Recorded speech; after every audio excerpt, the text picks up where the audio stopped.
نہیں کہوں گا، میں اسے جرم کہوں گا، میں اسے قتل کہوں گا۔ صورتحال یہ ہے کہ جو مسیحا ہیں، جو ڈاکٹرز ہیں وہ قاتل بن گئے ہیں، جو ہاسپٹلز ہیں وہ مقتل بن گئے ہیں۔ ایک باپ اپنے 3 ماہ کے بچے کو، حنین جوکھیو کو، نارمل اس کو پیلیا تھا، اس کو علاج کے لیے نعیم ہاسپٹل لے کر جاتا ہے ملی سٹی میں۔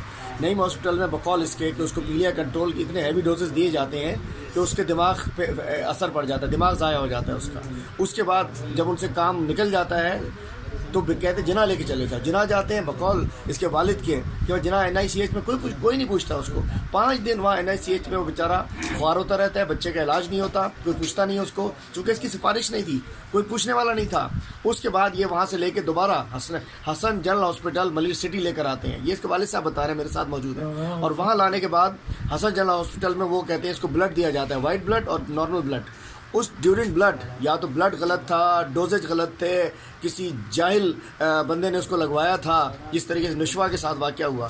کہتے ہیں اس کے بلڈ دینے کے بعد انہوں نے بتایا کہ اس بچے کی آنکھیں لال ہو گئیں۔ جب بچے کی آنکھیں لال ہو گئیں تو اس کے بعد وہ پریشان ہوئے، انہوں نے اس کو دیا کہ مرہم آنکھوں میں لگا اور پٹی باندھ دی۔ جب پٹی کھلی تو مرہم لگایا تو آنکھ پھٹ گئی، اس کی آنکھ اس کی باہر نکل آئی۔ 3 سالہ معصوم بچے کی، اور اس کے بعد دوسری آنکھ بھی خراب تھی۔ یہ لوگ گھر لے کر آ گئے۔ آج کسی بزرگ کے پاس کے مکلی واپس لا کے لیاقت نیشنل کے لیے نکل رہے تھے، ہمارا بھی ان سے رابطہ ہوا تھا کہ آپ آئیے انشاءاللہ ہم اس کو دیکھتے ہیں۔ جیسے ہی گاڑی میں بیٹھ کے نکلے اس معصوم حنین نے جان دے دی ہے۔ میں کہتا ہوں کہ کون ان کو روکنے والا ہے، کون ریگولیٹ کرنے والا ہے؟ اس میں سرکاری ہاسپٹل بھی شامل ہے اور اس میں 2 پرائیویٹ ہاسپٹل شامل ہیں۔ ان کے فوری طور پہ ان کے لائسنس چیک کیے جائیں، دونوں ہاسپٹلس کے۔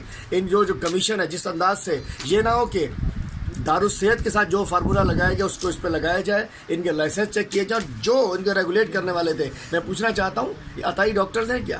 کہاں تھے یہاں کے ہیلتھ کے DHOs؟ کہاں تھے یہاں کے ڈائریکٹر ہیلتھ؟ کہاں تھے ہیلتھ کی وزیر صاحبہ؟ کہاں تھی ہیلتھ کے سیکرٹری؟ کہاں تھے؟ کوئی پوچھنے والا نہیں ہے۔ میں سمجھتا ہوں آج یہ جو پرائیویٹ ہاسپٹلز ہیں اور یہ سندھ میں محکمہ صحت ناکام ہو چکا ہے، اور ان اداروں کو ہر جگہ رتو دیروں میں ایڈز پھیل گئی ہے، علاقوں میں علاج کرنے والا کوئی نہیں ہے۔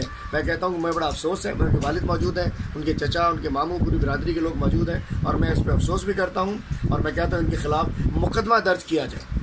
اس کیس میں ان دونوں ہاسپٹلز کے خلاف مقدمہ درج کیا جائے تاکہ کسی اور نشوا کی جان نہ جائے، کسی اور حنین کی جان نہ جائے۔